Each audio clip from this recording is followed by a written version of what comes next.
काय रे, विसरलात तर नाही ना दादाला? किती म्हटलं ना की आता नाही बोलायचं, तरी मन काही राहत नाही बघा. माझ्या तमाम बारामतीकरांनो, आज तुमच्याशी संवाद साधताना मन थोडं जड झालंय. खरं सांगू तर बारामतीमध्ये कधी पोट निवडणूक लागेल असं तुम्हाला काय, मला सुद्धा कधी वाटलं नव्हतं. पण नियती पुढे कोणाचंच काही चालत नाही बघा. ज्या बारामतीत मी विकासाची गंगा आणली, रात्रंदिवस एक करून ज्या बारामतीचा कायापालट केला, आज त्याच बारामतीत ही पोट निवडणूक आपल्या समोर उभी आहे. आज तुमच्या समोर सुनेत्रा उभी आहे. बारामतीचा विकास आणि आपला हा घरचा वारसा पुढे नेण्यासाठी ती मैदानात आहे.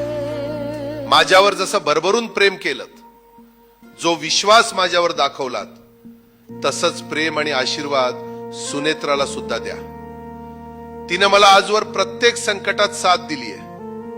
आता तिला तुमच्या साथीची गरज आहे. बारामतीकरांनो, लक्षात ठेवा, ही निवडणूक फक्त एका जागेची नाही, तर बारामतीच्या अस्मितेची आणि इथल्या चालू राहिलेल्या विकासाची आहे. मी तिथे नसलो तरी माझा शब्द आणि माझी ताकद सुनेत्राच्या पाठीशी खंबीरपणे उभी आहे.